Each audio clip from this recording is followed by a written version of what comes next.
recording? Just yeah, we are good to go. Let me turn on the laser pointer. Okay, great. Hello guys, good evening all of you. Welcome to another live problem solving session for the course Introduction to Semiconductor Devices, which is being conducted by Professor Naresh Kumar Imani from IIT Hyderabad. Just to introduce myself again, I am Soham Lakhote, currently a fourth year PhD student at IISc Bangalore, working under Professor Gaurav Banerjee in the area of analog and RF circuits. Right, so this will be the session organization. We will first take the session for first 50 or 60 minutes, then we will have a short break depending on how many questions are still left to solve, and then we will resume our session. And just for the formality sake, all the recordings of all the sessions will be uploaded to this particular YouTube channel. I hope all of you are able to access the recordings, and in the description section of each video you will be able to get a link for the presentation folder where all the lecture notes will be uploaded. Okay, so I hope all of you are able to access the recordings as well as the notes. Correct. So now in this week we studied about the MOS capacitor, right? We studied about NMOS, we studied about the PMOS, we studied about the concept called as the threshold voltage as well, right? So now what we will do, we will just have a quick recap of all the concepts that were taught in this week, so that we can easily solve the problems that are there in today's lecture. Okay, so now let's have a quick recap, and before doing that let me just turn on my pen. Okay. Yeah. So first of all, you should ask me a question. Why do I need to study the MOS capacitor? Then to tell you an answer for this question, I will tell you to look at the structure of the MOS transistor. Okay. So now what is there in the MOS transistor? You have something called as the source over here. You have something called as the drain. Correct. You have something called as the oxide that is present over here. Then you have a gate which is made up of metal or polysilicon. Correct, and then you have a p-type substrate that is present over here, which is also called as the body. Now if I just tell you to look at only this particular section, if I just tell you to look at only this particular section, then you will see that it resembles exactly this particular structure. Correct. So now without source and drain, if you just remove the source and drain from the MOSFET, correct, then whatever structure you get is which it is called as the MOS capacitor. So of course, to get to the characteristics and the working principle of this MOSFET, that is the MOS transistor, it is essential to study this MOS capacitor first. Only then, once you get the working characteristics of this MOS capacitor and you get all the things, that is energy band diagram, some formulations and all, only then it makes sense to move to the MOSFET. Correct. So this is why we are currently studying the MOS capacitor, and after that we will move into the MOSFET in the next week. Correct. So now just to have a quick recap, how does the MOSFET, how does the MOS capacitor look? So in the MOS, the word MOS itself, it is telling you, just a minute. Yeah. So in the, okay, something is happening with my pen. Guys, just give me a 1 minute. Yeah. So in the word MOS itself, so M corresponds to metal, right? There is the metal gate, correct? So this is very thin metal that you have. O means oxide that you have, and S means your body made up of semiconductor. So this is a basic structure. Now what we did with this structure, correct? So we decided to apply certain biases, that is apply bias in this particular way, or we can reverse the polarity of the battery and then see what is actually happening with the structure. Correct. So now let's see what happens when we apply a battery in this particular manner, that is the positive terminal of the battery connected to the p type, that is p side of the semiconductor. Correct. Now when you are connecting the negative of the battery to the metal side, correct, you are depositing the negative charges over here. You are depositing the negative charges, so obviously the field will be terminated into these negative charges. Correct. The field will look something like this. Correct. And now there are two carriers that majority two carriers that we have. One is what is we call as holes, and one is what we call as electrons. So if my field is in this particular direction, then electron will move to the left direction and holes will move in the same direction as that of the electric field. Correct. If the electric field direction is vertically upwards, correct, then all the holes that are present in this p-type body will actually move towards this oxide semiconductor interface, correct? And that is what you are seeing over here, that the holes are actually accumulated near the oxide semiconductor interface, correct? And since the majority of the carriers are accumulated near the oxide semiconductor interface, that is why we call this mode as accumulation mode of operation, correct? Your majority carriers of the semiconductor material should be pulled towards the oxide semiconductor interface, correct? Now what we did, we reversed the polarity of the battery. We applied the positive to the metal and the negative to the p type semiconductor, correct? Now what happened, so the positive charges are deposited on this what you can say, on this metal, correct? Now there should be some corresponding to each of this plus sign, there should be a negative sign that is present over here, correct? Because electric field needs a termination, correct? So now electric field will actually start from this positive and will end at this particular negative sign, correct? So electric field is in vertically downwards direction, correct? So these holes, since this is made up of p type semiconductor, there are lot of holes that are present, there are lot of holes that are present everywhere in this semiconductor material, correct? And who brought these holes? So just to give you an example, you have a boron atom, correct? And you have four neighboring silicon atoms, correct? So it will form a bond only with three of the neighboring silicon atoms, and one of the, there will be left one vacancy, correct? And any electron from the outside in the same lattice can actually sit into this hole and can complete this covalent bond over here, correct? So now what will happen, because of the force that the holes will experience because of the downwards electric field, these holes will actually start to move away from the oxide semiconductor junction and they will be pushed deep into the bulk region, correct? And now these boron atoms, correct, these holes are being pushed away from these boron atoms, and since the holes are assumed to be positively charged, correct? So since they are being removed, they are being pulled away from this boron, the boron atom will develop a relatively negative charge, correct? And it cannot move because boron is fixed in the lattice, correct? So now you will be developing a negative charges, immobile negative charges over here,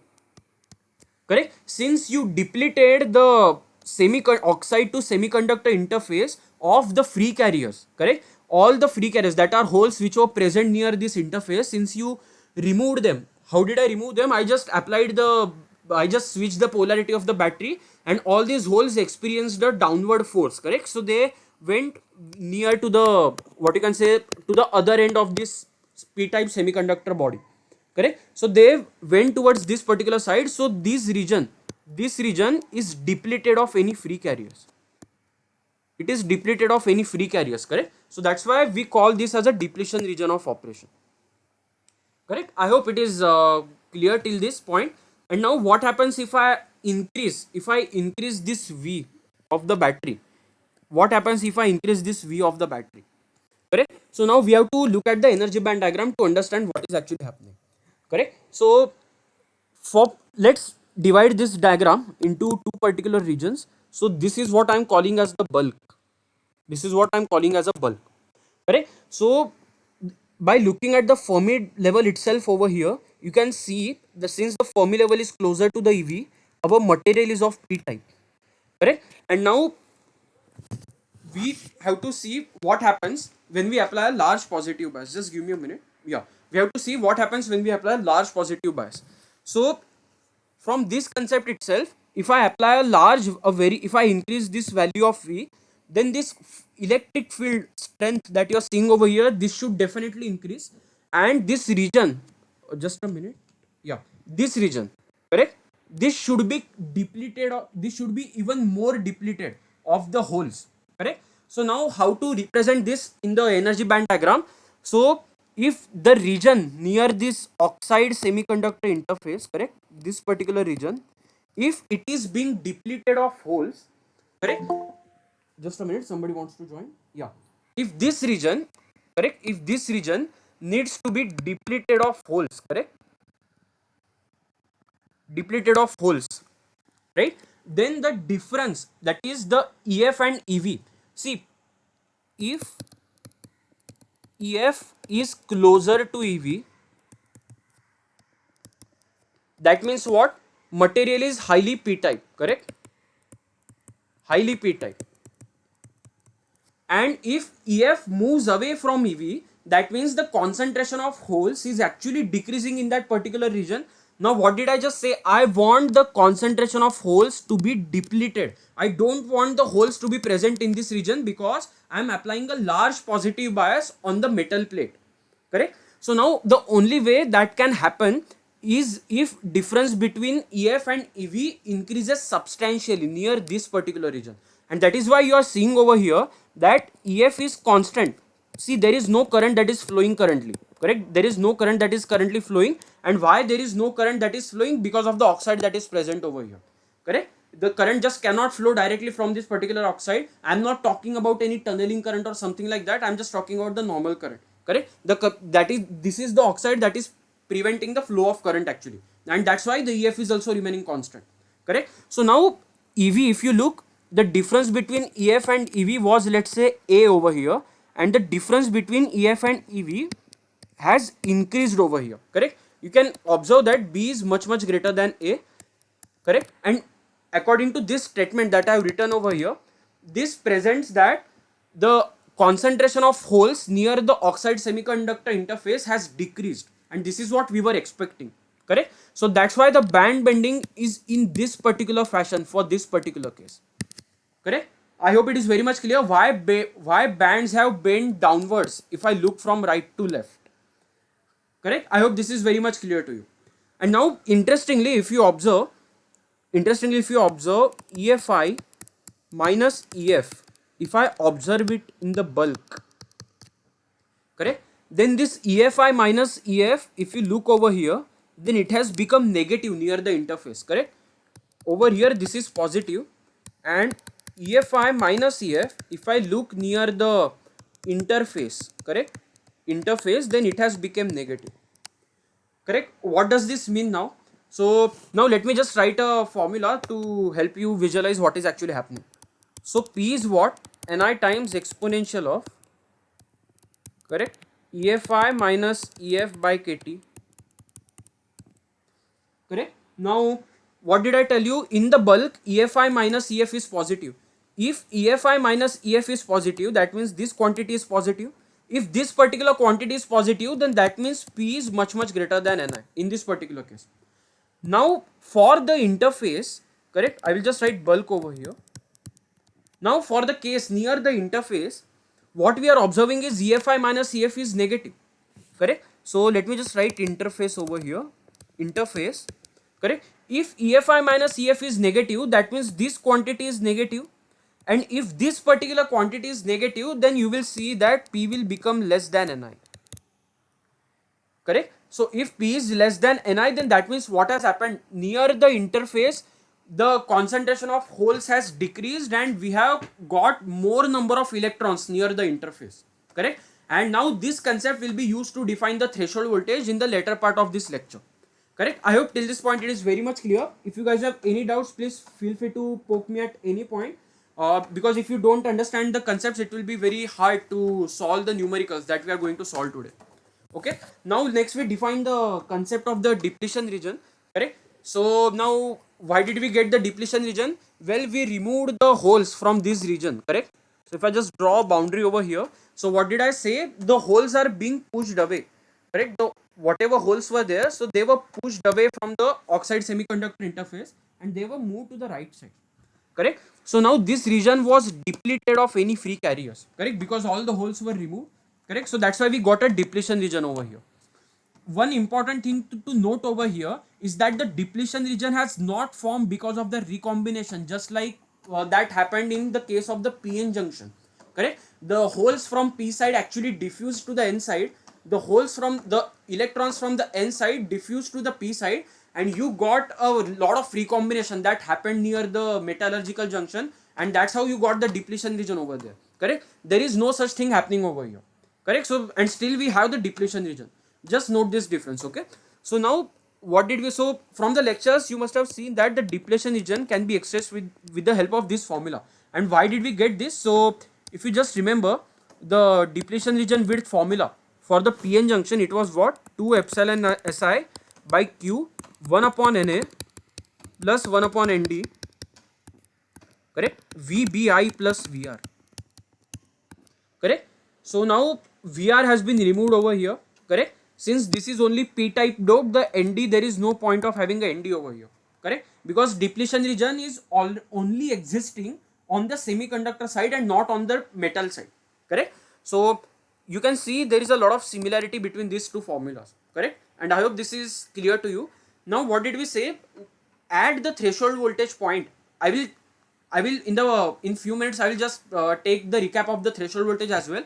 But what did we say? At threshold voltage, your phi s is what? 2 phi fp, correct. So now if you put it in this particular formula, then this formula will transform into this formula, correct. And what did we say? This is the maximum width of the depletion region that we can have in a particular MOS structure, that is the MOS cap structure, correct. The depletion region won't increase beyond this particular value, correct. I hope this is very much clear. And as I promised, just let's have a quick recap of the threshold voltage.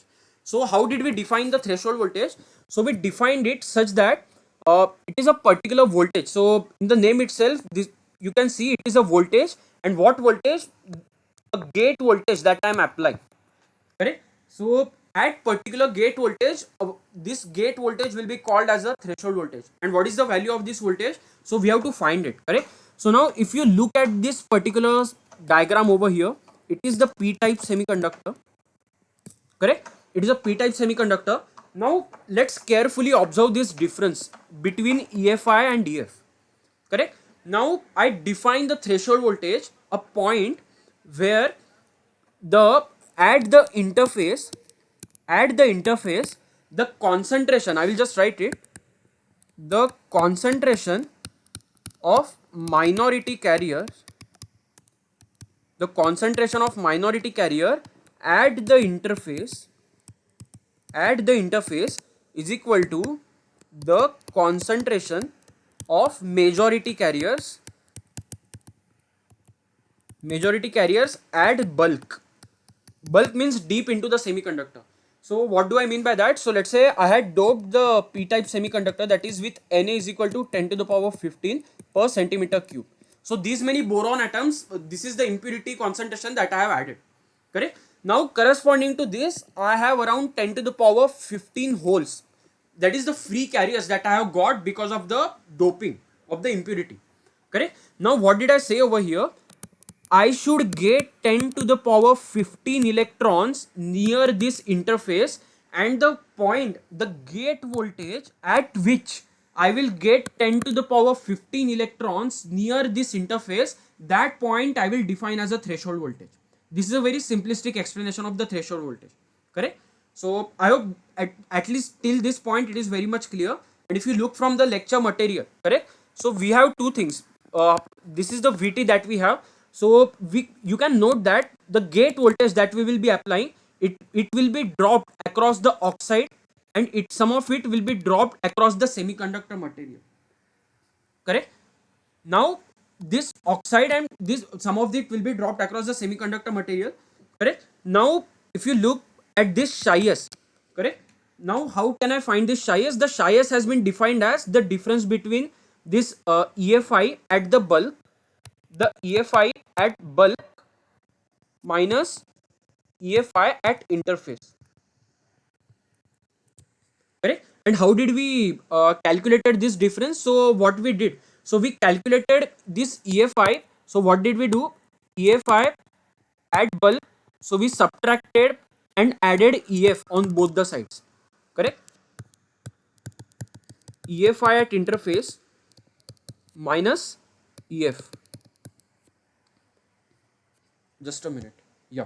So now if you look at this particular difference, just a minute. Yeah. So now if you look at this particular difference, correct. So this difference, this term over here, this is what? Q times phi fp. If you look at this particular term over here, this is minus Q times phi fp, correct. So this Q phi fp minus of minus became 2Q phi fp, and this is what is our called as our surface potential, correct, our surface potential. Now if you look at, so this is also a surface potential over here. At the threshold voltage, your surface potential is equal to 2 times phi fp, correct? And that's why you are seeing over here term 2 phi f, correct? And V oxide, we have already you already know this, Q is equal to CV, correct? So if I want to find this V from over here, then this V will be nothing but proportional to Q by C, equal to Q by C, correct? And of course there will be a negative sign, correct? So now I hope this formula is very much clear to you, that how did we get these two terms. So these are nothing but the voltage that is dropped across the oxide as well as the voltage that is dropped across the semiconductor, correct? And this surface potential at threshold voltage, it is nothing but 2 times this phi fp, correct? And what is the phi fp? Phi fp is nothing but the difference of intrinsic Fermi level and the Fermi level at the bulk part of the semiconductor, correct? I hope till this point it is very much clear. And how can we calculate this phi fp? Then this phi fp can be easily calculated by this formula, correct? This phi fp is nothing but the difference of EFI and EF, correct? And I have already given you one formula over here, correct? This P is equal to Ni times EFI exponential of EFI minus EF by KT. So if I just want this difference EFI minus EF, then you have to divide this Ni on the left side and then you have to take log on both the sides. Once you do that, then you will get this particular formula, correct? I hope it is very much clear to you. So now one very interesting question and the doubt that a lot of students have is why the depletion region ceases to increase. So what do I mean by that? So just give me a minute.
Oh, just a minute.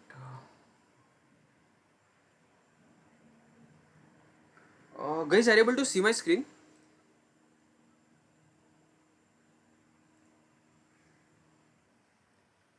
Guys, are you able to see my screen? Yes, sir. Till what particular slides were you able to hear me?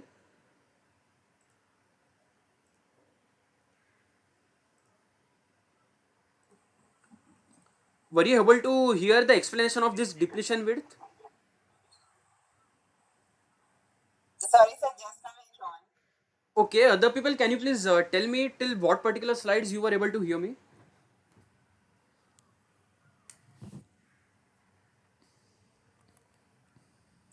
Okay, I will just move on the slides. Just tell me whether you were able to hear me till this particular slide or not. What about these slides? Were you able to hear this accumulation region of operation?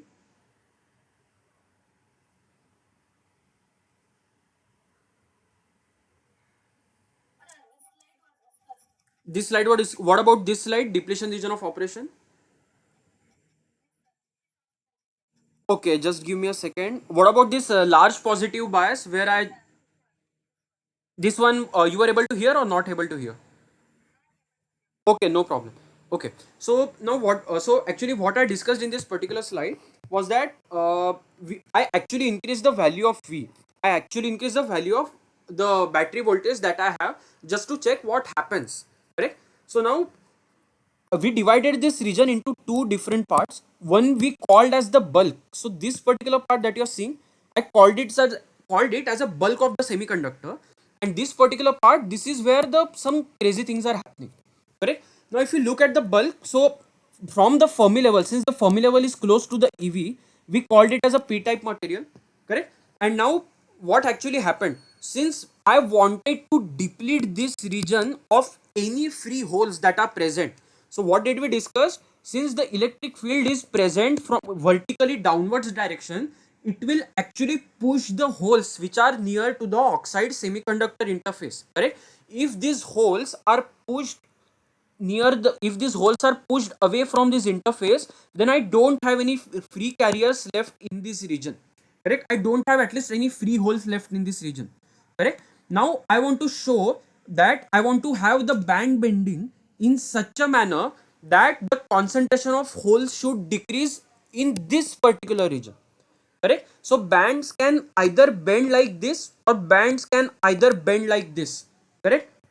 Either of them can happen for a particular case, that is the accumulation or depletion, correct? I want to actually I want to think what can actually happen, correct? Now you know from this statement, you know from the formula as well as we have discussed it a lot of time, if the Fermi level is very very close to ev, that means that the concentration of the holes is very high in that particular semiconductor material, correct? Now inverting this statement, I can also say that if Fermi level is away from the EV, then the material is lightly doped, correct? Material is lightly doped. Now what I want to show is that since this region is depleted of free holes, that means the Fermi level should be away from the EV in this particular region. So if the difference between Fermi level and valence band that you are seeing over the edge of the valence band is A, and if I denote the difference between EF and EV over here by B, then I definitely know that B is much much greater than A, correct? And why did that happen? Because this region is depleted of any free holes that are present, correct? So if you look, if you apply this logic, then you will get the band bending like this, correct? Where the EF and EV difference is continuously increasing from right to left, correct? I hope the direction of band bending is very much clear, correct? And I can also tell you from this particular formula as well, correct? If you look over here, then if the difference between EFI minus EF that you are seeing over here, correct? So now in the bulk region, I had this difference as a positive, so that means P was greater, much much greater than Ni. Now in the bulk, this difference actually became negative. That means what? The P concentration of P is actually even less than Ni, correct? That means I have got a lot of electrons near this interface, and the concentration of electrons which are the minority carriers for the p-type semiconductor material, now it has increased a lot, and that is even more compared to the majority carrier concentration near the interface, correct? I hope this particular statement was clear. Now we looked into the depletion region width formula, and we derived the analogy from the depletion region width that we have calculated for the PN junction, correct? So now if we just compare this formula, so first of all we understood that we don't need this 1 upon ND because we only have a p-type material, correct? We don't have this need of this Vr over here. So now if you remove these two terms, correct, then this width exactly became similar to what we had derived, correct? Now add the threshold voltage. Sir also discussed about the threshold voltage point, and you will be able to appreciate the concept of threshold voltage only when you will study the MOSFET, correct? So just hold on there for 1 or 2 weeks. When we discuss the concept about the MOSFET, the importance of threshold voltage will become very much clear to you, okay? So now what did we say? So first of all we defined something called as the surface potential, correct? So the surface potential was nothing but the EFI, the intrinsic Fermi level in the bulk. If I subtract the intrinsic Fermi level at the interface from the intrinsic Fermi level at the bulk, then this is what I defined as the surface potential, correct? Now just to do a mathematical trick, what I did, I subtracted and added EF on both the sides over here, correct? So this is minus EF, and this minus will become plus EF. So this EF and EF will cancel actually. So this is just a small trick that I have applied, correct? So EFI minus EFI, that is the Fermi level in the bulk, correct, minus the EF. So this is my Q times phi FP, correct? And the EFI intrinsic Fermi add the interface, so intrinsic Fermi add the interface over here minus the EF over here. So this difference is negative, and again this is minus q times phi f. So this surface potential at threshold voltage, we have defined the threshold voltage such that it is that particular gate voltage where this surface potential will become equal to 2 times phi fp.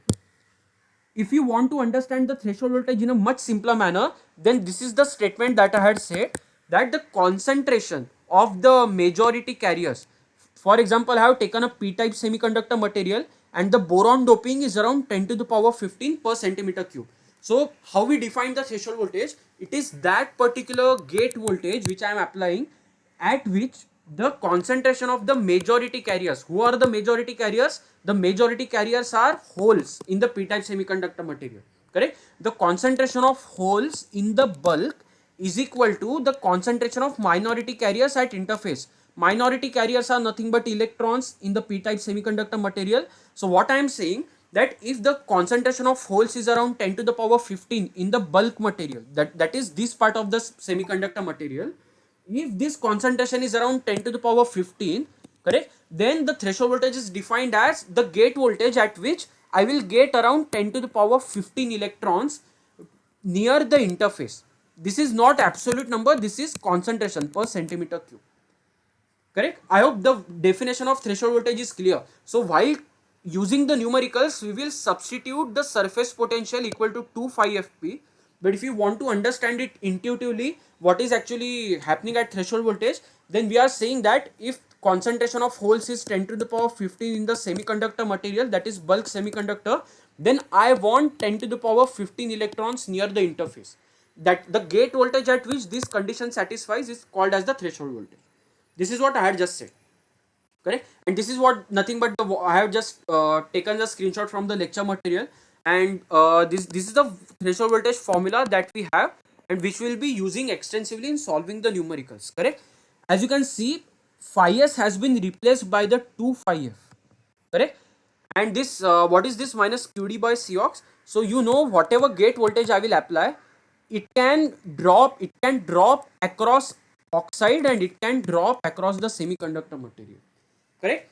Now why it cannot drop across the metal, then you guys have to think about it a little bit. What is the conductivity of metal? Its resistance will be very less compared to the resistance of the semiconductor material and the resistance of the oxide that I have, correct? If I just apply a simple Ohm's law, V is equal to IR, if the resistance of the metal is very small compared to the oxide and the phi s, if the resistance is tending to 0, then even the voltage drop that I will be applying, that I will be having across the metal, even that is going to be 0, correct? So all the voltage will be dropped across this oxide as well as this phi s, that is the semiconductor material, correct? So now this Vox is nothing but this minus qd by cox, and from where did I get it? You just have to apply this formula, q is equal to cv, correct? And since we also have to take into account this negative sign, this negative sign came into this formula, correct? I hope this formula, how it came, is very much clear. If you want derivation, then I will highly suggest please refer to the lecture videos. Okay, so now one more thing, how to calculate the value of this phi fp. So this phi fp, this phi fp is nothing but your EFI minus EF, correct? So in questions, the concentration Na will be given to you, correct? The concentration Na will be given to you, and you just have to use this particular formula to find out the value of phi fp. Again, this is nothing but EFI minus EF, correct? So everything is clear now for solving the numericals. Just to have one very interesting question, so this was a doubt that that students ask a lot of times, why the depletion region actually ceases to increase beyond a particular point. What do I mean? So I have metal, I have oxide, I have a semiconductor material over here, correct? So now if I just draw a charge density, correct, so let's say this is the depletion region that I have, correct? Now let me denote it as Vg1. When the gate voltage was Vg1, this is the depletion region that I have, correct?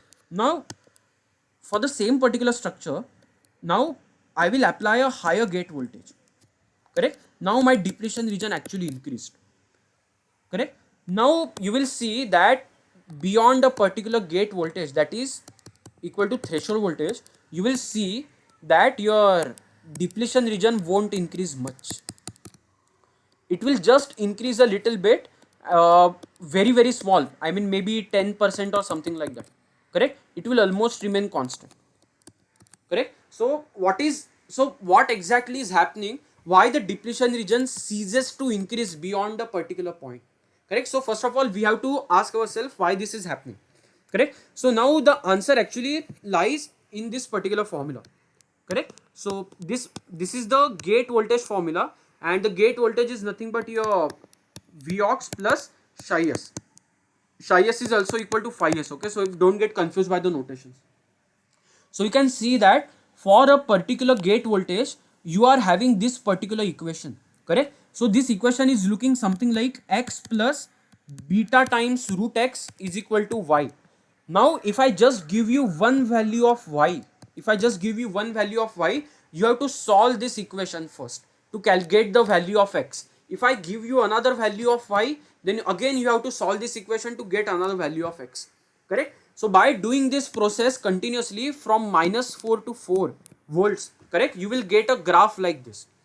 Now note that this particular equation that you are seeing over here, it has been you are getting this equation because you have assuming one particular approximation. And what is that approximation?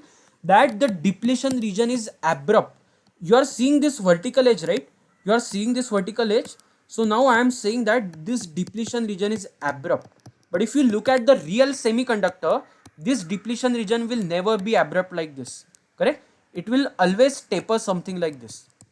It will always have a tapering nature, correct? So we are ignoring this, and by ignoring this and assuming that depletion region is abrupt, we are getting this particular equation, correct? That is why you are seeing this something called as delta depletion approximation, correct? So if we just have this assumption, then our graph looks something like this.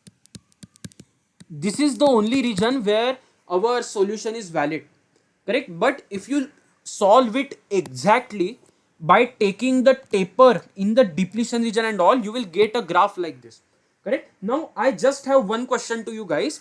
Can you guys please tell me, so by the way, this graph is between this Vg and this phi s. This phi s is nothing but surface potential, and this surface potential is nothing but how much of the gate voltage is actually getting dropped across the semiconductor, correct? Now I just have one question to you guys. I am highlighting this region with number 1, and I am highlighting this region with number 2, correct? Can you guys please tell me in which region the slope is higher, region 1 or region 2?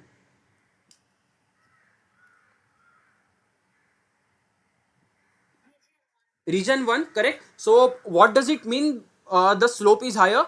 If I change the Vg, then the change in the surface potential is also high, correct? That is what the slope means, and the slope is nothing but derivative at a particular point of the curve.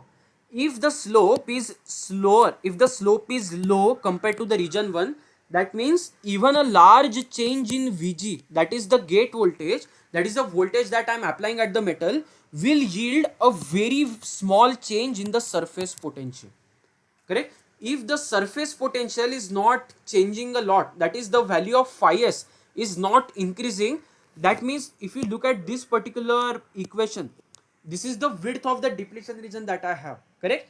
This equation is not exactly valid in this region, but at least it is telling you that W is proportional to the root of phi s, correct? So now if I increase the Vg by a lot, and even after that my phi s is not increasing a lot, that means my W will not increase. It will increase by a very small value because the phi s is not increasing with respect to Vg by a huge value, correct? Now we have to ask one more question. Why did this tapering happen over here? Why did this tapering happen over here? If I answer that particular question, then my doubt is solved, that why depletion region ceases to increase. For that particular understanding, we have to go into this particular slide of the lecture material, correct? So now what this slide is actually telling you, so it is first of all this equation, it is actually telling you how many electron concentration is present at the surface exactly at the threshold voltage, correct? If I increase the gate voltage is, let's say, delta V plus Vt, correct? Then you can see from this equation, you can see that a small delta V change will increase the concentration at the interface by exponential manner. Correct? A small change in the gate voltage will increase the electron concentration, that is the minority carrier concentration at the interface exponentially. Correct? Now you from the charge neutrality principle, you know that whatever Vg I am applying, correspondingly the positive charges over here will increase. Correct? Now who is actually satisfying this positive charge? Of course I need a negative charge on the semiconductor side. Correct? So now some semiconductor charge is being given, negative charge is given by this depletion region. This is immobile charge, right? And some negative charge is given also by the free inversion carriers, that is the electrons that I am getting near the interface. Now it, if I increase this Vg by a lot, if I multiply it by 2, correct, then correspondingly I should have the negative 2x negative charge on this particular side as well. Correct? From this particular equation, what you can see over here, that if I this delta V is increased a lot, correct, if this delta V is increased, then the concentration of the electrons, that is the free carriers, the inversion carriers, will increase exponentially. Correct? So whatever extra charge, let's say this is the extra charge that was developed because of the increase in the gate voltage, so it will be completely balanced by the electron concentration, the free electron concentration that I am getting near the interface. Correct? So if this charge is completely balanced by these free carriers, there is no reason, there is no, just a minute, there is no reason that this depletion region should increase. So you can understand it like this, that the depletion region previously was increasing to satisfy the positive charges that were accumulating on the metal. Correct? But since these extra positive charges which I am actually getting by increasing the gate voltage, so since these are completely balanced by this free electron concentration that I am getting near the interface, there is no reason for the depletion region to increase now. Correct? I hope this point is very much clear. Guys, was it clear? This was the last concept for today. We will move on to the problems after this particular slide. Was it clear why depletion region ceases to increase beyond a certain particular point?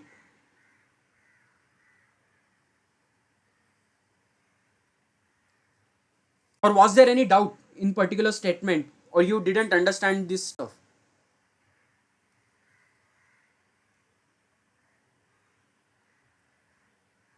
I just need a quick confirmation for you. I just need a quick confirmation before moving on to the problems. Was this point clear why the depletion region actually ceased to increase?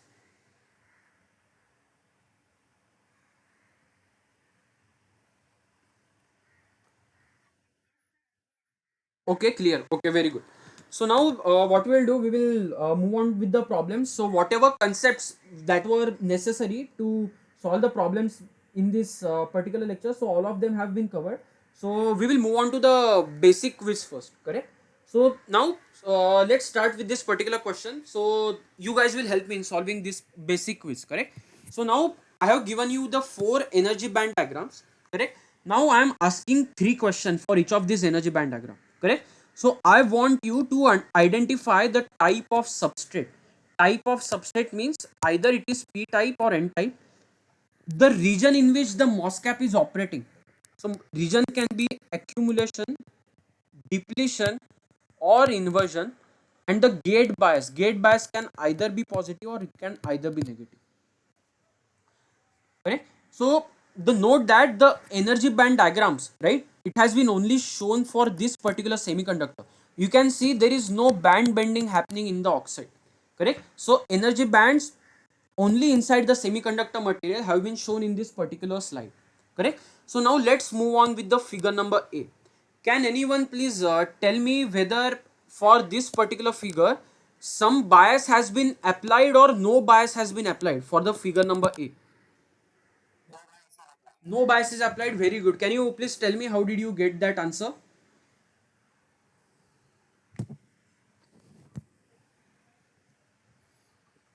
Your answer is absolutely correct.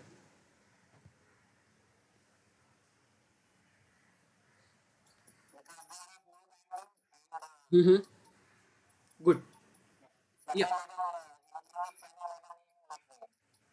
Yeah, correct. So there is no band bending that you are seeing. So what he is saying that if I had applied certain bias, somewhat of it should have been dropped across oxide, and some of it should have been dropped across the semiconductor, and that too near the interface. Correct. So some kind of bending should have been there if some bias was applied. Correct. So since there is no band bending, no voltage has been dropped across this point. So the VG must have been zero in this case. Correct. Now, can you please tell me what is the type of the substrate over here? Whether it is P type or whether it is N type? It's P type. Very good. So, how did you get that? Very good. So the Fermi level is nearby the valence band. Correct. So we have got the substrate is P type. Just a minute. Yeah. So the substrate. Okay. What happened? Yeah. So what we got? So substrate is P type. Correct. The voltage I have applied zero. Correct. So the gate voltage we already got. The VG is equal to zero for this particular case. Very good. So now let's move on to this diagram B over here. Correct. Again, the substrate is P type. Correct. Because EF is very close to EV. Correct. Now we have to see what kind of gate voltage I must have applied. Correct. So can you guys please tell me what kind of gate bias I must have applied, whether it is positive or whether it is negative. You have to observe near the interface what is actually happening.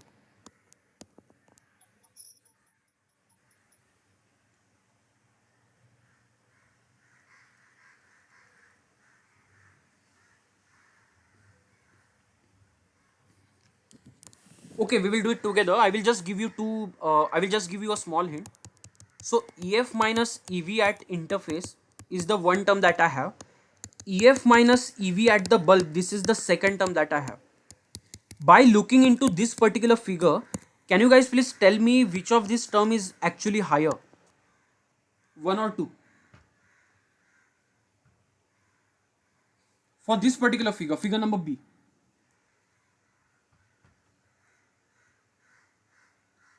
EF is here, EV is here.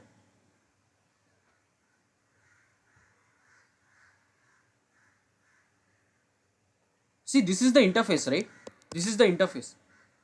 So what has happened to this value EF minus EV? It has decreased or it has increased compared to the bulk?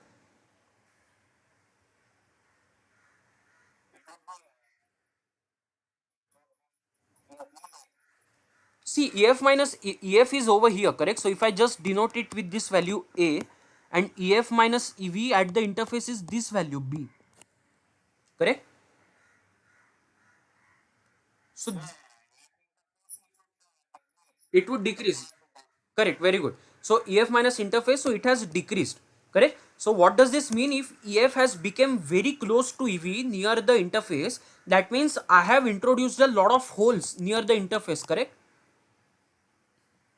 Correct. So that means this interface, there are a lot of holes that have accumulated near the interface. Now to have the positive holes accumulate near the interface, what kind of charge should be present on the metal over here? Negative or positive? If I apply a positive charge, then these holes will be repelled right away, right? I want these holes to be present over here. Correct, negative charge, right? So if the negative charge is appearing on the gate, that means the negative voltage has been applied to the gate. Correct. And since the majority carriers, that is, since this is a p-type substrate, the majority carriers have been accumulating near the oxide semiconductor interface. That means this is operating under the accumulation mode. Correct. Was it clear, guys, or any doubt in this particular concept? This is very important. Okay, let's move on to the C part. We will see whether you guys have understood or not. Again, I will do the easy part. Since the EF is very close to EV, this is again a p-type semiconductor material. This is again a p-type semiconductor material. Now, I will ask you the same question over here again. Okay. So, EF minus EV. EF minus... Very good. So, it has increased, correct? So EF minus EV, it is at interface is greater than that of bulk. Correct. So that means the concentration of holes near the interface, it has actually decreased. Correct. It has actually decreased. So how can this actually happen? Since this is a p-type material, the holes that were present near this interface, the electric field would have appeared in such a manner that these holes would have been pushed to the right side. This would have been pushed to the right side. Correct. So this region that you are seeing over here, it is depleted of holes. It is depleted of holes. So what will be left behind? So we will be have left. So we will be having a negatively charged boron atoms which are immobile. Correct. So they will be present near this interface.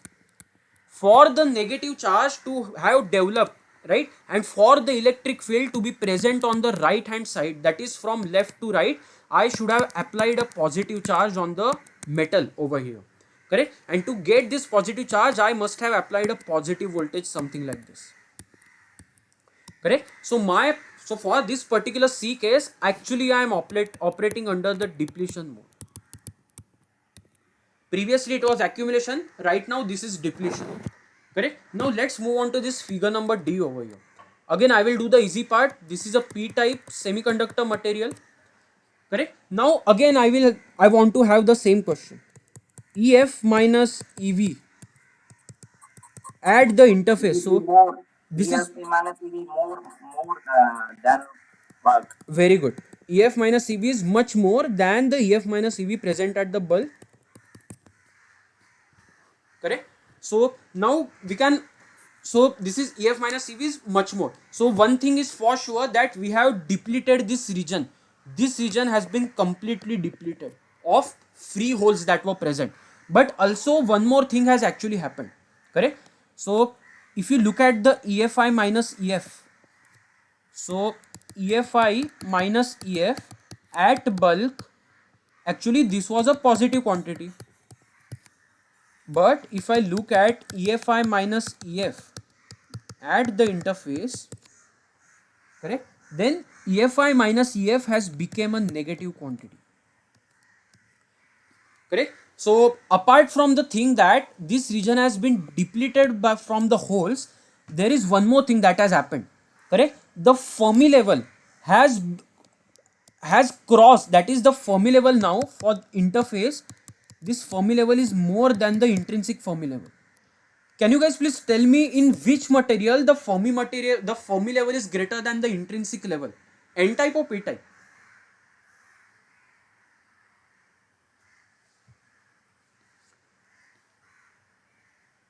In which type of It's semiconductor? N type. N type, very N good. type. N type, very good. So in N type material, we have Fermi level greater than EI. But this material was P type in the bulk. Now it became N type near the interface. Correct. So not only depletion has happened, but this, I am getting a lot of electrons to be present over here. So now this is not just the depletion, this is operating under the inversion mode. Means deep. Hmm? Yeah, very good question. So that actually depends on the value. This 25fp was there, right? The surface potential, correct? So it depends on how much surface potential that you have. So what you are seeing over here in this diagram, I have this difference, EFI minus EF at the interface and EFI minus EF at the bulk. So now if this positive quantity, let's say this was plus X, and if this quantity became exactly like negative X, correct, then I am operating exactly at the threshold voltage point. Correct. Let's say this is plus X, but this minus that you are seeing over here, this is, let's say, minus 0.5x. Correct. Then I am deep in the depletion, but I have not reached the threshold point yet. So your doubt can only be answered if I know the values that are present, that is the EFI minus EF at the bulk and EFI minus EF at the interface. When you give me values, only then I can tell you whether this is operating under inversion or deep depletion. Was it clear?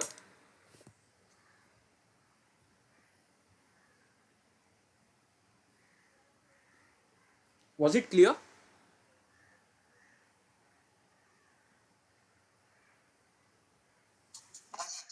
Okay, yeah, welcome. So now this is, so you can do the same analysis for this particular question. What I have done over here, I have just introduced n-type substrate. All of them are n-type substrate, correct? All of this is n-type substrate. So just use the similar approach that I have used over here. Instead of using EF minus EV, correct? EF minus EV, you can use EC minus EF. Compare it at the interface. Compare it, compare it with the EC minus EF value at the bulk, correct? And use the similar procedure. You will easily able to get the answer, correct? So just to give you few answers, this will be so I won't give you answer. Maybe in the next class you can get back to me with the answers. If you guys have any doubts, then in the next class we will discuss, because I still have left I'm still left with a lot of numericals to solve. Okay, so we will solve this numerical and then we will take a short 5 minutes break. Okay, so now let's see what has been asked in this particular numerical. Consider an oxide to p-type silicon junction. So we have a p-type semiconductor material, correct? The temperature has been given.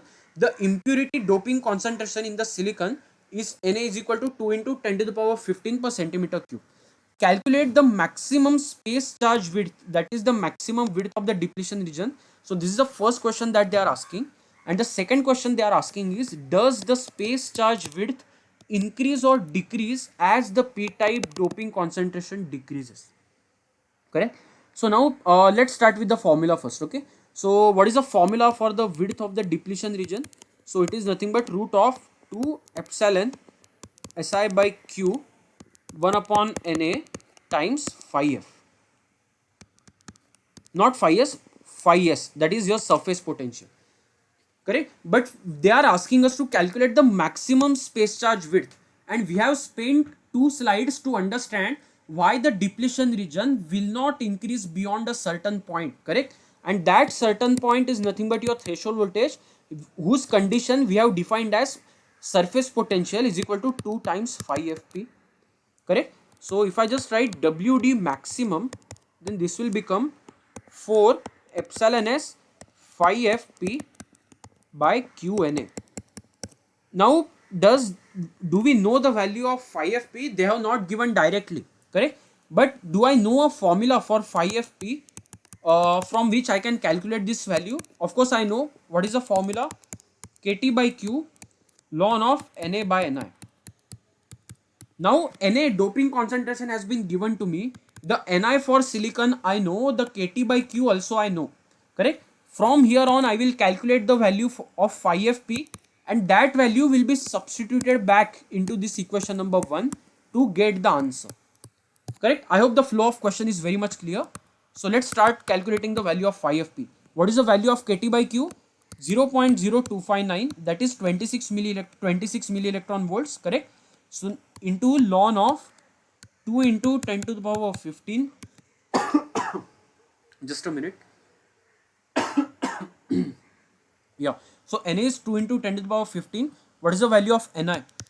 For silicon it is 1.5 into 10 to the power 10.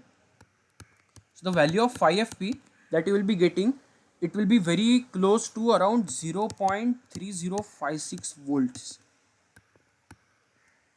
So this is the value that I have got, correct? Now our job is to substitute it in the 1, correct? So I will just write it, substitute in 1, correct? Now let's start substituting it. So WD max will be what? Oh, okay. What just happened? Just a minute. Yeah. So WD max will be what? 4 was there. 4 into what did we have? We had epsilon. Epsilon of silicon is nothing but 11.9 into permittivity of free space, correct?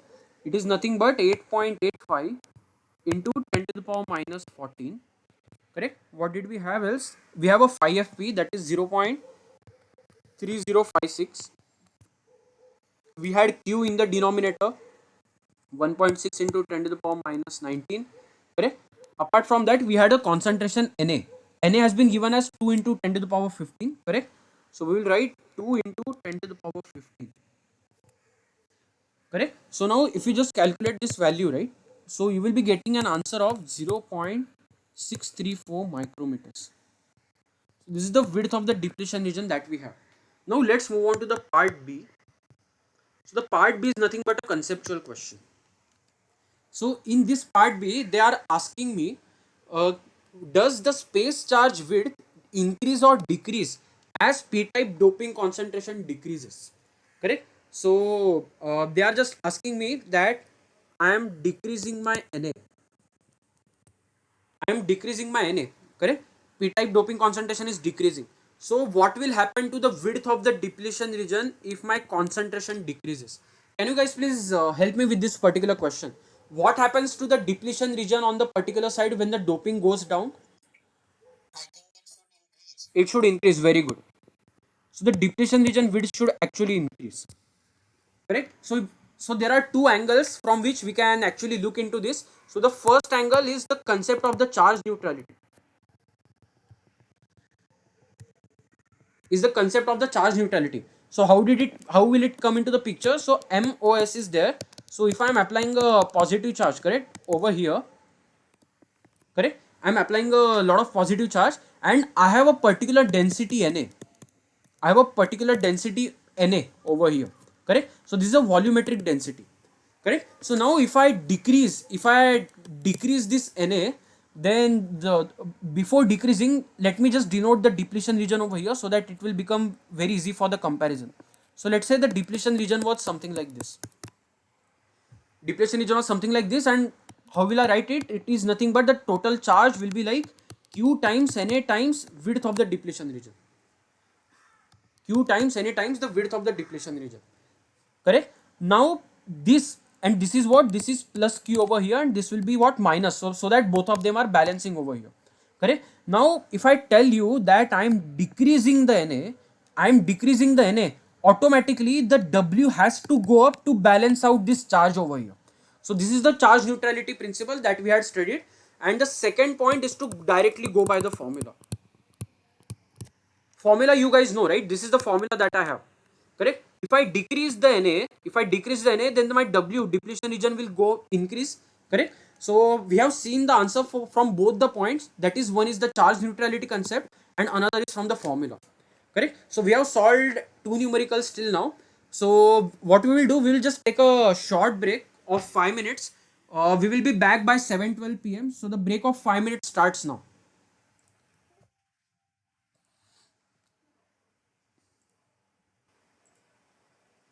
Okay, great. We are good to go. Yep. From the current slide. Yeah. So now this is a very easy kind of fill in the blanks kind of question. So now what they are asking is, MOSCAP is said to be in inversion when dash the either majority or minority carriers concentration at the surface equals or exceeds the dash carrier concentrations in the bulk. So now the fill in the blanks they have already given you. It can either be majority or minority, correct. So now can you guys please help me to solve this question, whether a majority will come over here or majority will come over here?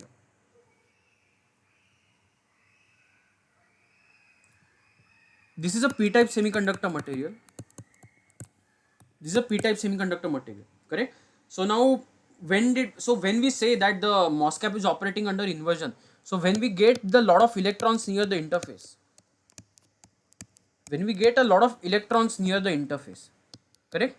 So now electrons are minority carriers over here or they are majority carriers in this semiconductor material?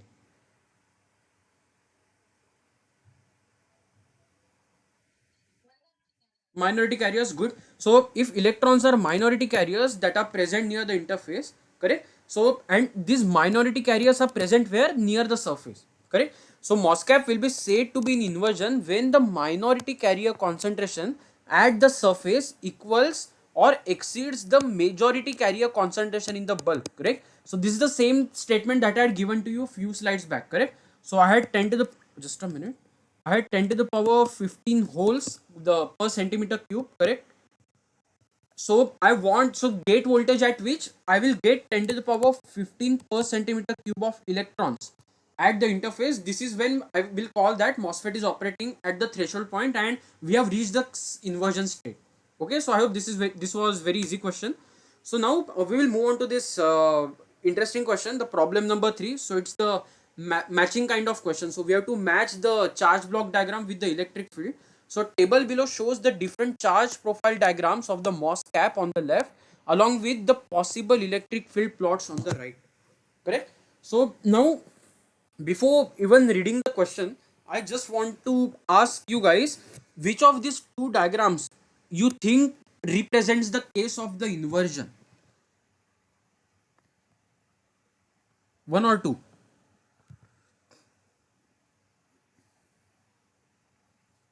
This red one is your depletion region.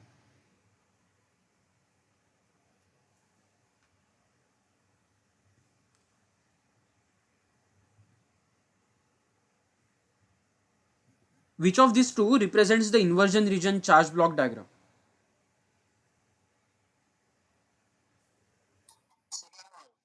Second one represents inversion. This is what you are saying.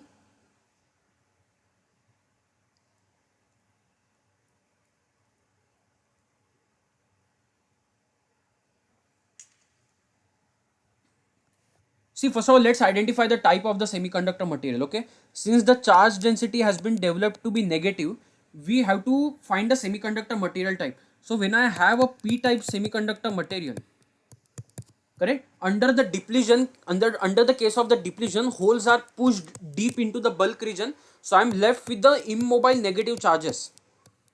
Correct? So they will develop a negative kind of charge profile. Correct? They will develop a negative kind of charge profile, so the semiconductor is p type. Correct? So we got that information.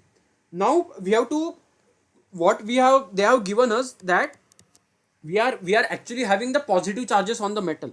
Correct? So let me just highlight this as O, this as S, this as O, and this is my M.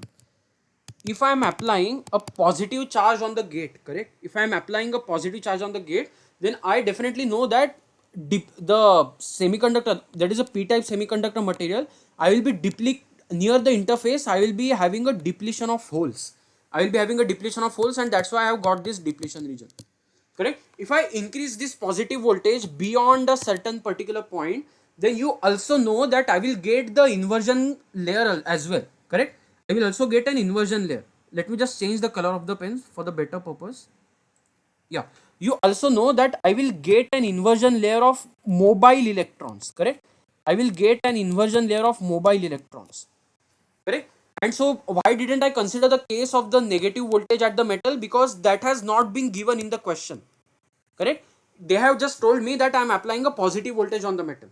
Correct? So the first thing, I got the depletion region over here. After the depletion, I also got an inversion carrier density to be developed if I apply a sufficiently high gate voltage. Correct? So this case that you are seeing over here, this is the actually case of inversion, not the bottom one. The bottom one that you are seeing over here, it is just representing the case of the depletion. Correct? Now one more thing that they are asking me to match the charge block diagram with the respective electric field. I just know one equation. Correct? dE by dx is equal to rho. Correct? dE by dx is equal to what? Rho by epsilon. Correct? So now I have to see how can I develop the electric field diagram from this particular these two particular diagrams. Correct? So now first of all, this rho is negative. This rho is negative. So what does this mean? After integration, integration with respect to what? Integration with respect to dx, that is x, that is the distance along the horizontal dimension. After integration, correct, since this rho that you are seeing over here, this, it is constant and it is negative, I should get a negative slope for the electric field. Correct? I should get negative slope. I should get negative slope for the electric field. One more thing that we have to take care of is that electric field is in the direction from left to right because we are applying positive voltage on the metal.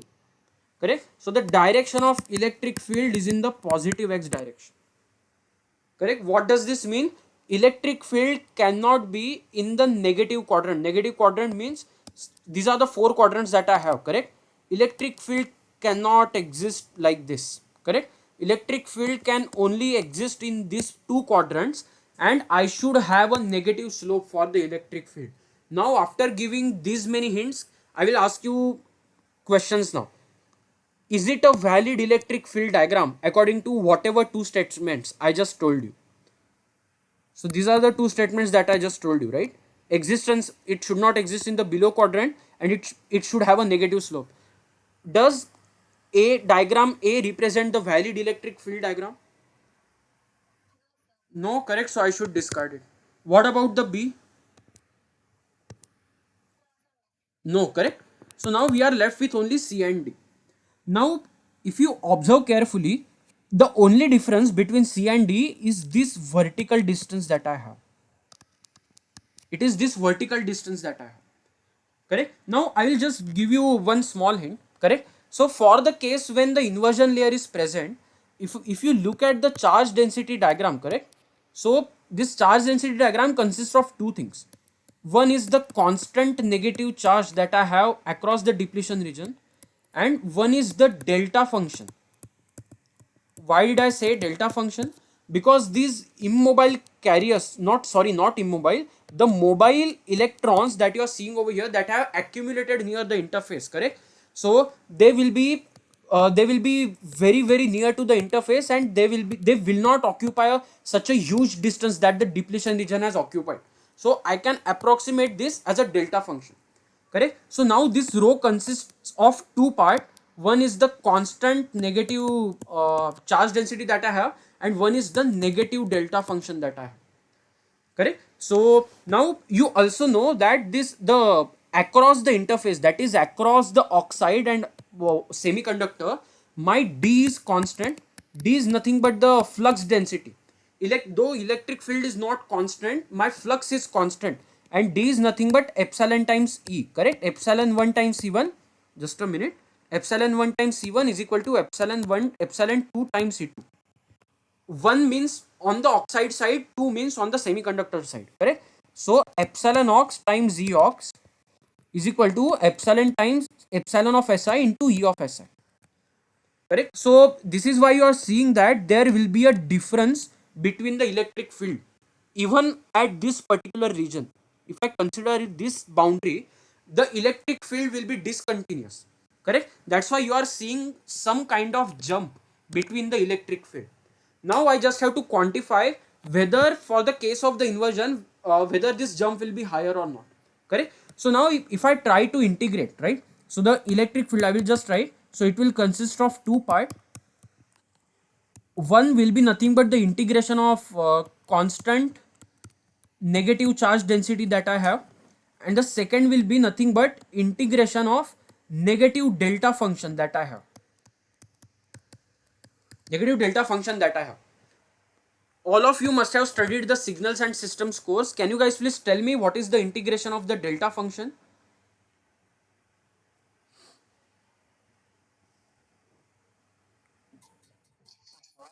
X1, right? Yeah, so now what will happen because of that? So I will be, so for the case where I am operating under the inversion layer, right, I will be having one more extra negative term, correct? I will be having one more extra negative term that will be present over here. So from the EOX, if I try to draw the electric field inside the silicon, that is the p-type semiconductor material, there will be definitely some jump because of the discontinuity of the electric field, correct? But if I look at this integration, correct, so in one particular case for this diagram I have this integration of negative delta function which occurred because of the accumulation of electrons near the silicon to silicon dioxide interface.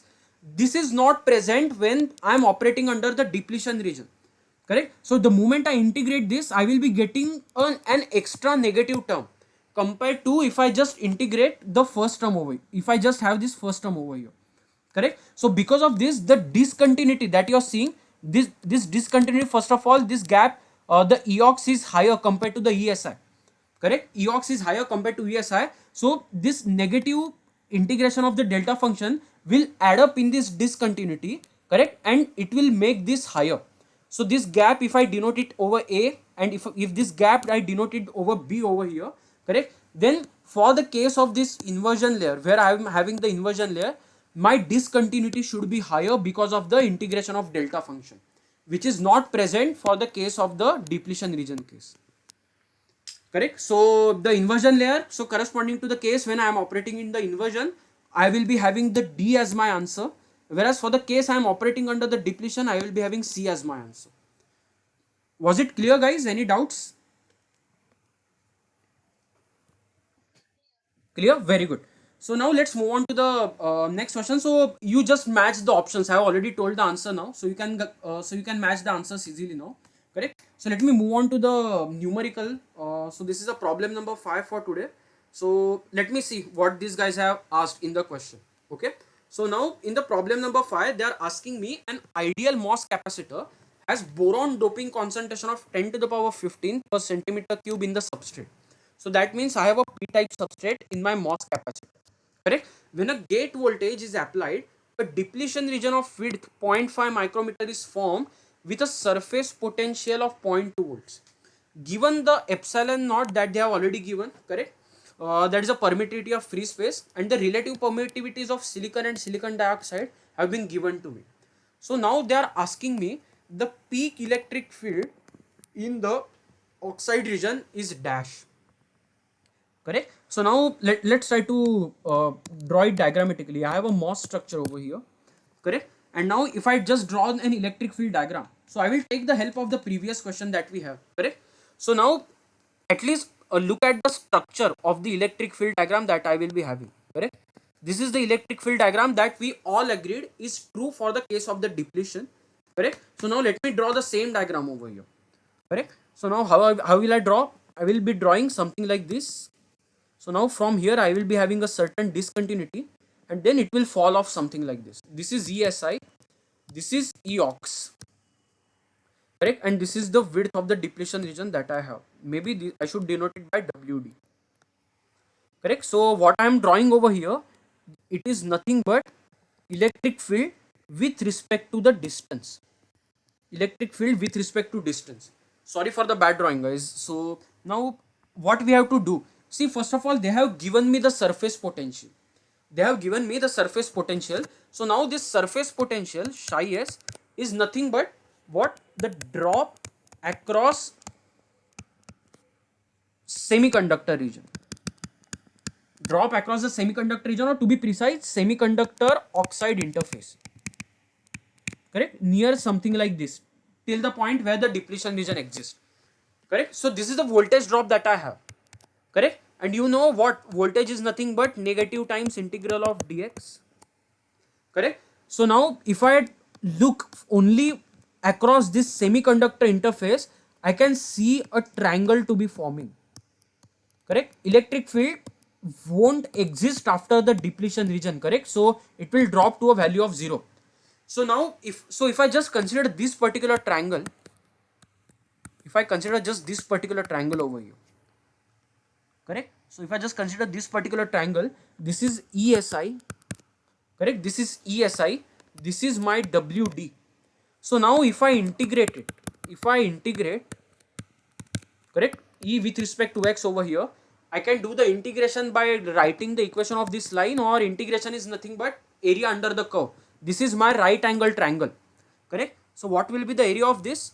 So this will be equal to psi s first of all. So area will be half into base will be WD into the height will be what? ESI, correct? So this is what I got. So this is the surface potential that I will be having, correct? Now what about the ESI, correct? What about the ESI? So the ESI formula from the lectures also you must have observed. ESI is nothing but Q times Na times WD times epsilon by epsilon Si. Now from where did this came? So just to give you a quick hint, d by dx is nothing but rho by epsilon. Rho is nothing but Q times Na, correct? Q times Na upon epsilon. So now if you just integrate it, then you will get E is equal to Q Na upon epsilon into x, and x will be replaced with WD, correct? So you got the same formula. So now what I will be doing, so this ESI formula I will be substituting in this particular equation.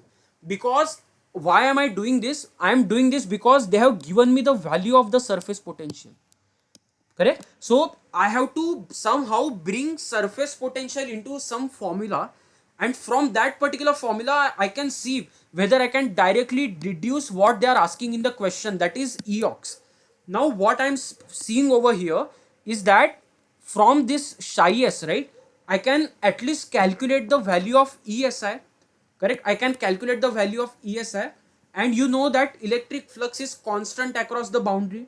If the electric flux is constant across the boundary, I can use this equation: ESI into epsilon SI is equal to EOX into epsilon OX. Correct? So the flow of the question will be what? So we will be first of all using this equation to find the value of ESI. Once we know the value of ESI, then we will use this particular equation to find the value of EOX. I hope the flow of the question is very much clear. Correct? So now let me, if I substitute this over here, then the value of psi s, the equation that I will be left with is half q into Na upon epsilon s into x not xd, wd square. Correct? So this is the equation that I have with me. The interesting thing is the even the wd has been given to me. Correct? So the psi s I already know. The wd square I will be easily able to find out. Correct? The wd square I will be easily able to find out. And apart from that, just a minute, I have missed something over here.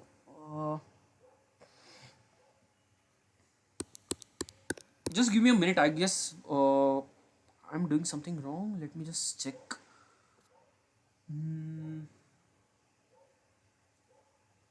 Okay, we don't even need this formula. I don't know why I just brought this formula. So sorry guys, we don't even need this formula. First of all, we'll just use this formula directly because psi s is known as well as the wd is known, so we can easily find the ESI value. So let me write it. Psi s is equal to half into ESI into xd. Correct? Psi s is given as 0.2 volts. I have half over here. ESI is unknown to me. Correct? And value of xd they have given to me. What is the value of xd? 0.5 micrometer. Since we have to convert everything into centimeter, it will be 10 to the power minus 4 over here. It will be 10 to the power minus 4 over here. So ESI, correct? ESI, if you calculate, you will be getting as 0.8 into 10 to the power 4 volts per centimeter. Correct? So this is the value of ESI that I got. Now we will use that equation. What equation? ESI epsilon SI is equal to EOX into epsilon OX. Correct? So let's start using this equation now. So I can find EOX as epsilon SI upon epsilon OX into ESI.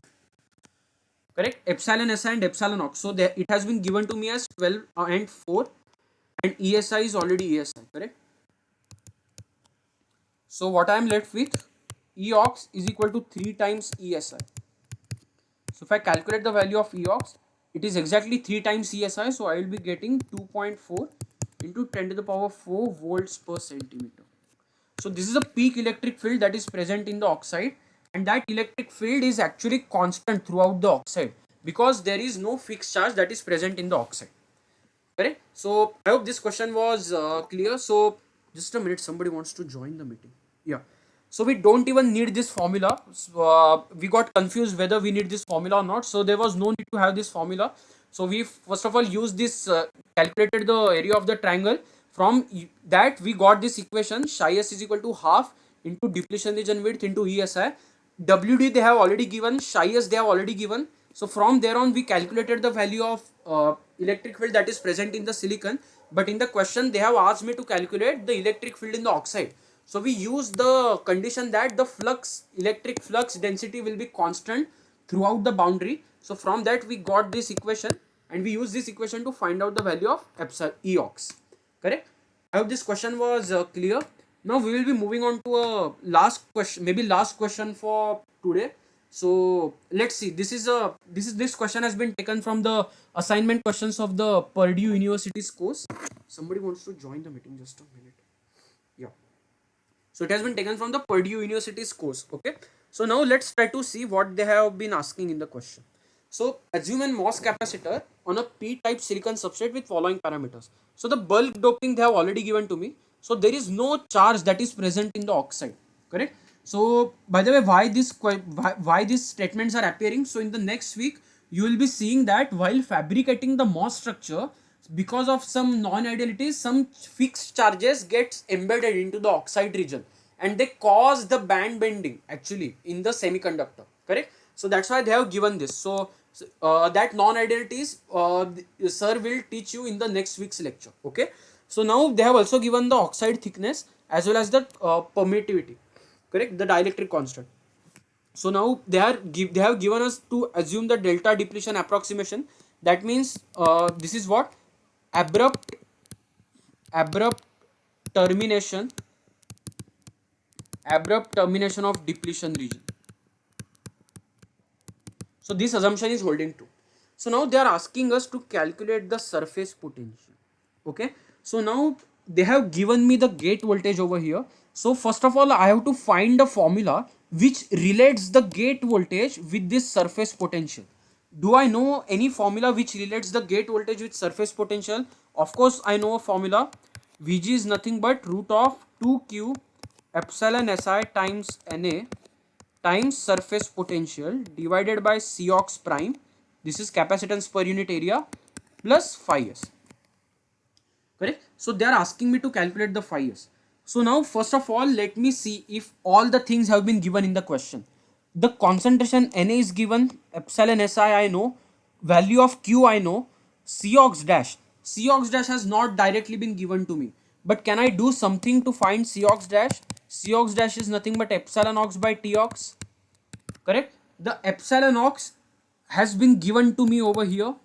The thickness of the oxide has been given to me over here. So Cox dash also I can easily find, and Vg has been given to me, correct? So by substituting all the parameters, I will get an equation for this phi s, and after solving that equation, actually I can get the value of the surface potential, correct? This is very similar to the plot that we have seen, right? So we have seen the plot of phi s upon kt by q, just a minute, phi s upon kt by q with respect to Vg, correct? And I told you that after the threshold voltage, right, it was increasing sharply till the threshold voltage, and after that it actually its slope decreased, correct? Its slope decreased over here, correct? So now it is the same thing. The for a particular value of Vg, we have to solve the equation to find the value of phi s. Now we are doing it numerically instead of looking at it graphically, correct? So now let's start solving for the value of Cox dash over here, correct? So Cox dash is what? Epsilon ox by Tox. Epsilon ox has been given as 3.9. Permittivity of free space is what? 8.85 into 10 to the power minus 14, correct? And Tox is what? Tox is 1.1 nanometer. So nanometer I have to convert it into centimeters. So 10 to the power minus 9 into 10 to the power 2,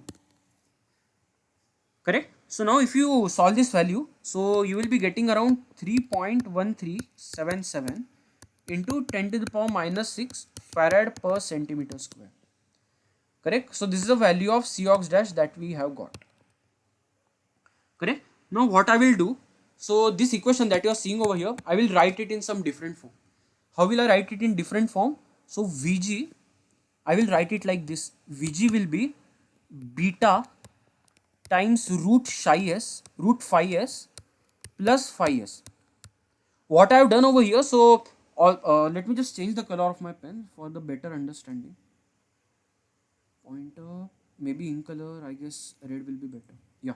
So all this kachra term that you are seeing over here, I am denoting it with beta, and from this I will be getting this particular equation number 2, correct? So my job is to find the value of beta now and substitute it in equation number 2, correct? I hope the flow is very much clear. So now beta is what? Beta is root of 2q epsilon Si Na divided by Cox dash. So now let me try to calculate this. Root of 2 into q is 1.6 into 10 to the power minus 19. Epsilon Si is what? 11.7 into 8.85 into 10 to the power minus 14, correct? Na concentration, what is the Na concentration? 2.7, 2.7 into 10 to the power 18 divided by the value of Cox prime. Cox prime we had just calculated, right? So this is the value of Cox prime that we have. 3.1377, 3.1377 into 10 to the power minus 6.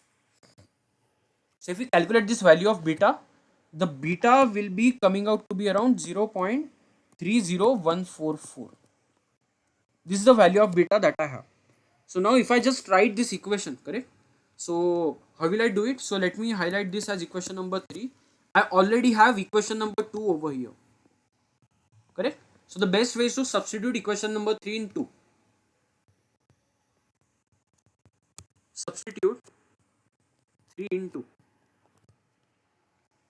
correct? So if I substitute it, then what will I get? Vg value they have already given to me as 1 volt. I will substitute it directly. 1 will be beta is equal to 0.30144 times root phi s plus phi s, correct? So this is the equation that I am left with currently. Let me highlight it as root equation number A, correct? So now see, this equation I cannot directly solve. I have to do some mathematical operation to make it into a solvable form, correct? Now what I will do, I will just keep this. See, if I just take square on the right hand side, it won't make any sense, correct? It won't make any sense because a square plus b square plus 2ab, these terms will be coming up, correct? A is nothing but that root phi s and b is nothing but phi s.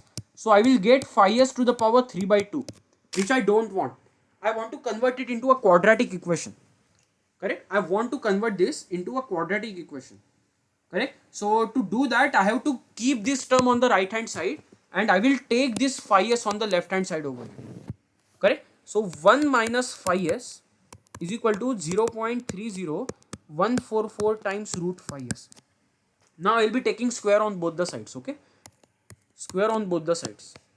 So what I will be left with, 1 minus 2 phi s plus phi s square, it will be coming out to be 0.090869 times phi s, correct? So again you can bring this on the left hand side.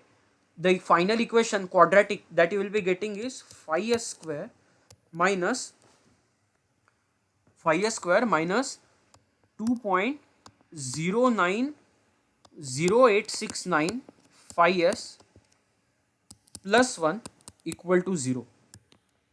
So this is the ultimate quadratic equation that I have, correct? So now if you try to get the roots out of this equation, correct, then I will just write it over here. So the roots of this equation will be coming out to be phi s is equal to 1.35028 and 0.7406. So these are the two values that you will be getting for phi s, correct? Now see, both the values cannot be true at the same time, correct? We have to reject one of the values very logically, correct? So now we know that Vg is what? Vg is nothing but Vox plus phi s. Vg is nothing but Vox plus phi s. The Vg that I had applied was 1 volt and this 1 volt will be dropped across the oxide and some of it will be dropped across the semiconductor material. Now a very simple question to you guys. Can anyone please tell me, if I am applying 1 volt at the metal, can I get more than 1 volt across this semiconductor material? I am just applying 1 volt at the metal, at the gate of the metal. Can I get a voltage higher than that?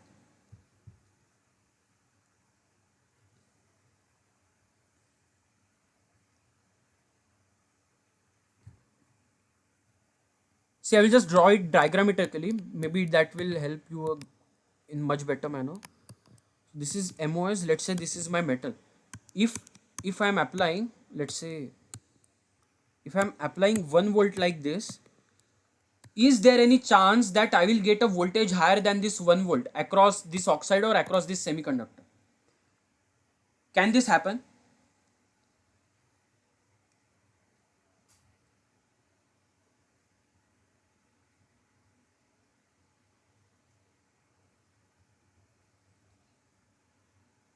Guys, this is very simple. Come on. Let me make it more simple for you. This is R1. This is R2. This is 10 volts. If I tell you to calculate the drops across R1 and drops across R2, is it possible that the voltage across R2 or voltage across R1 exceed the 10 volt that I am applying across them? No, right? If this cannot happen, then similarly, if I am applying a 1 volt across this entire MOS structure, there is no way that the drop across the oxide or the drop across the semiconductor alone can be greater than 1 volt. But what answers I am getting? In one of the answers, it is telling me that the surface potential, that is the drop across that semiconductor material, will be 1.35 volt. But the gate voltage that I had applied, it is just 1 volt. Correct? So this answer cannot be true. I will be just having this answer that seems to be logical. Correct? So the phi s value, this is the phi s value that we got. This is the final answer for the problem number 1 of this question. Correct? The surface potential value is around 0.74 volts. And rest of it will be dropped across the oxide. Correct? I hope at least the first part of this question is very much clear. If not, please feel free to pause me at any point. Okay? So now we will be moving on to the next part of this question. And the next part of the question is asking us to calculate the electric field in the oxide. Correct? So how can I find the electric field in the oxide? So there are two ways. Correct? So now the oxide is uniform, right? Oxide is uniform. It has the thickness Tox. Correct? It has the thickness 3ox. I have the electric field Eox over here. Correct? Now the voltage drop, that voltage is what? It is nothing but negative of integral dx. Correct? If I consider this for this particular uniform case, then the voltage across oxide will be what? Field across oxide into the thickness across the oxide. That is the thickness of the oxide. Correct? So this is the first thing that I got over here. Maybe highlight as equation number 1. Another thing I know from the previous question, like I at least know that Vg is what? Vox plus phi s. Vg was 1 volt. Vox is not known to me. Phi s I had just calculated. What was the value? 0.74. 0.74. Correct? So the value of Vox that I will be getting is around 0.259 volts. Correct? So I got the value of Vox now. I got the value of Vox now, and I also know the equation number 1 over here. Thickness of the oxide has been given to me in the question. Correct? So from 1 and 2, Eox will be what? Eox will be Vox upon Tox. Correct? What is the Vox value? 0.259. And what is the thickness of the oxide? They have given to me 1.1 nanometer. Correct? So 1.1 into 10 to the power minus 7. So if we calculate this value, Eox, then it will be coming out to be around 2.358 into 10 to the power 6 volts per centimeter. So this is the peak electric field that will be present in the oxide. This will be the peak electric field that will be present in the oxide. I hope the flow is very much clear. So from the previous question, we found out the value of Vox, correct? And we used very simple equation, V is equal to Ed, correct? It is a completely uniform material, no band bending, nothing at all, correct? So we got this V is equal to Ed, correct? And so from V is equal to Ed, we were able to find out Eox over here, correct? So I hope this question was very much clear. And sorry, it is not like there is no band bending. The band bending is very linear. For example, if I just calculate the band bending like this, then the bands will be bending in a linear manner. The bands that were bending in the semiconductor, so they were bending in a, what you can say, not a linear manner, so they were bending in a quadratic kind of fashion. Maybe quadratic, maybe exponential, correct? You can figure it out. But this band bending that happens in the oxide, correct, it is linear. Now why is it linear? First of all, this is an energy band diagram, correct? This is an energy band diagram. electric field is nothing but 1 upon q times dEc by dx. I hope you know this equation. We have used it multiple times during our numericals. So now if the slope over here is positive and is linear, then it denotes that electric field is positive and constant. Now it makes sense, right? We have MOS structure with us. Correct? The electric field in the oxide is constant, correct? The electric field in the semiconductor drops off like this. So first of all, electric field is constant and electric field is directed in this positive direction.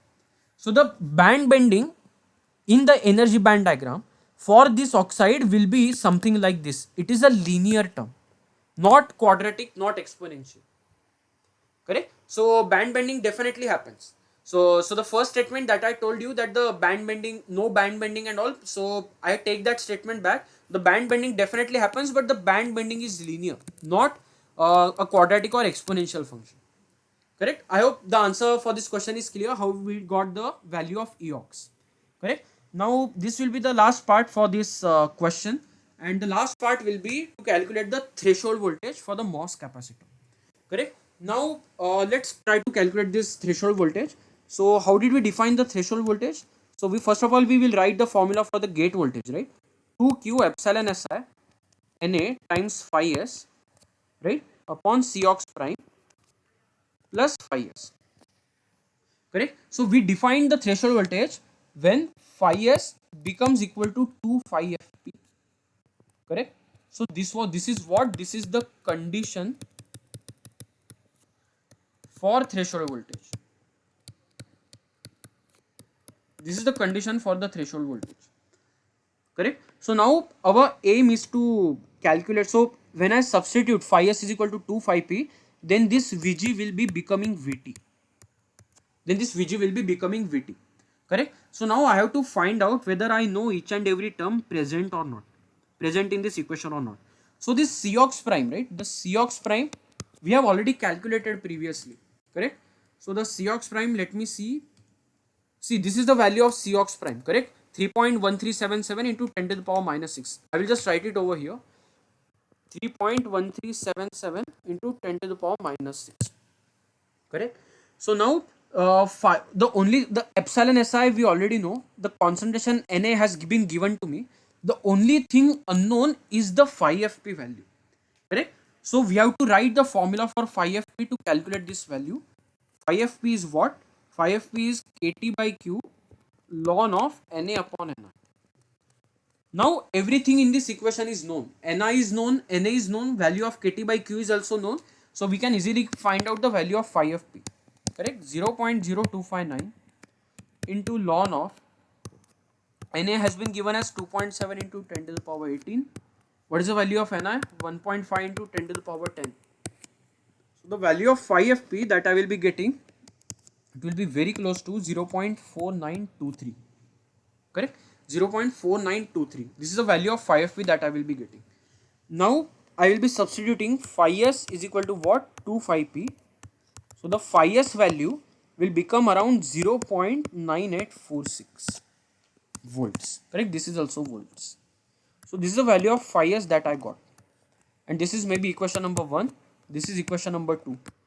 Right? So let me write it from 1 and 2. From 1 and 2.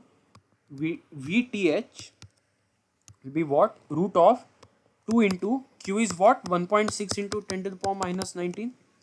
Epsilon Si already know, right? 11.7. This is a dielectric constant. Then the permittivity of free space 8.85 into 10 to the power minus 14 into Na is what? 2.7 into 10 to the power 18 into value of phi s. Phi s I have already calculated, 0.9846. Correct? Now divided by Cox prime. Cox prime is, I have got the value over here. This is 3 point. So 3.1377 into 10 to the power minus 6. Correct? Plus phi s value 0.9846. So if you solve this big value that you are seeing over here, then you will be getting an answer of Vth is equal to around 1.2837 volts.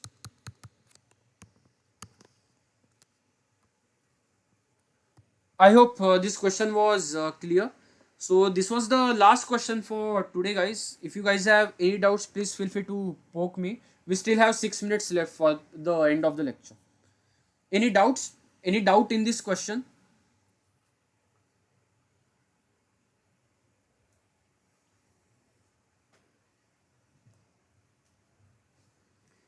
Any part that you didn't get in this question?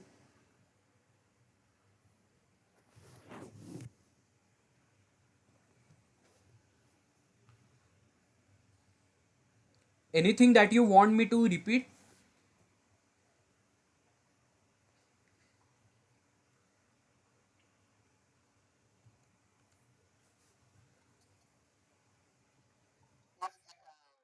Hmm?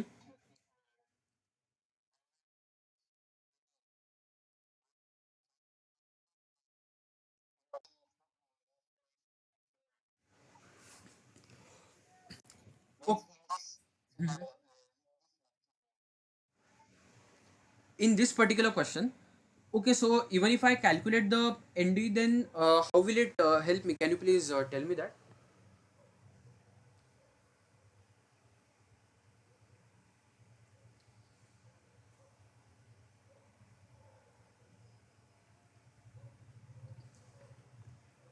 You're asking in general or you're asking just for this particular question?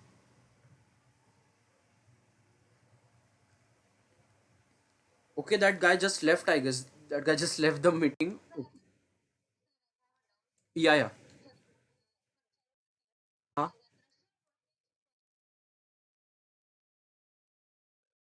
Yeah, so for PMOS, you will observe that the voltage will always be negative. Will always, so I will give you the reason for. You want the reason for that? Okay, okay. So let's see what is actually happening. This is O, this is M, this is S, correct?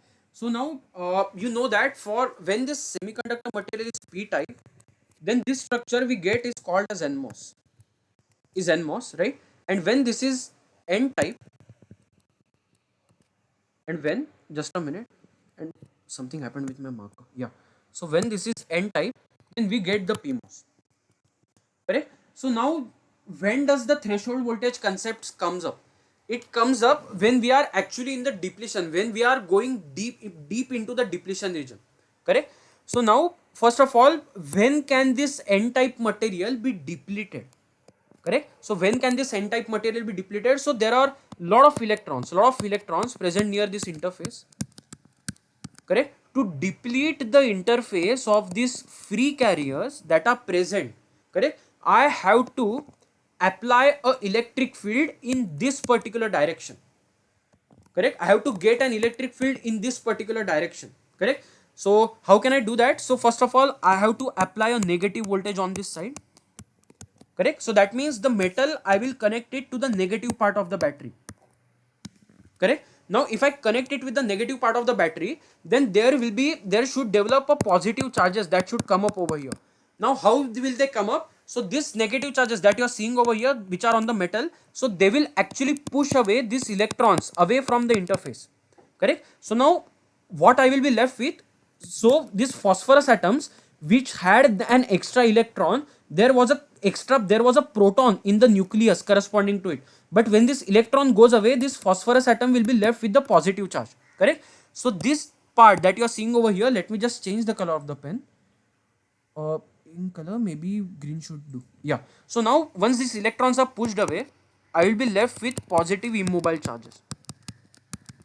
Correct? So now what did you understand from this? So you understood that when I'm applying a negative gate voltage, correct, when I'm applying a negative gate voltage, only then I am getting the depletion for the PMOS. For the case of the NMOS where the P type substrate was there, I was applying a positive gate voltage. Correct? Now I am applying a negative gate voltage. Correct? Now this gate voltage will be dropped across, some of it will be dropped across the oxide and some of it will be dropped across the semiconductor region. correct? Now the gate voltage at which the not only the depletion, but I will start getting the inversion layer. Inversion layer means I will start getting a lot of holes over here. That is the voltage at which I call the gate voltage as the threshold voltage. So that threshold voltage you can see over here, it will be negative. Is it clear? Yeah, correct. Okay, so that guy was asking one doubt. I guess the I don't know what happened. He just got scared or what. So he was just asking whether can I apply a law of mass action or not. So let me just move on to maybe one of the slides, earlier slides. Maybe. Just a minute. This is not good. Yeah.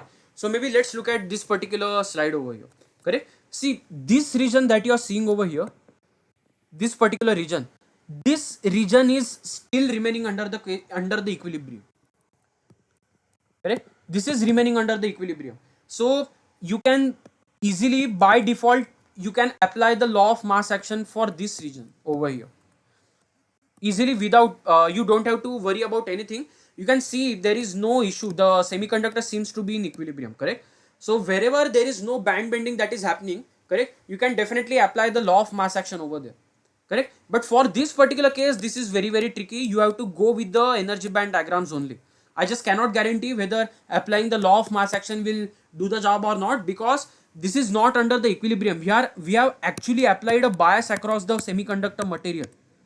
We have actually applied a bias across the semiconductor material, correct? And because of that, the band bending is happening over here, correct? So this is a very similar case, a very similar question when we were doing the PN junction case, right? So one of the guy had asked me, correct, one of the guy had asked me that can I apply the law of mass action in this depletion region, and I told him strictly do not apply it over here, correct, when the semiconductor is actually under the reverse bias, correct, under the reverse bias or under the forward bias.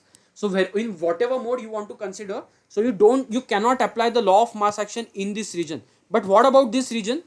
Oh, just a minute. But what about this region? These regions are still under the equilibrium.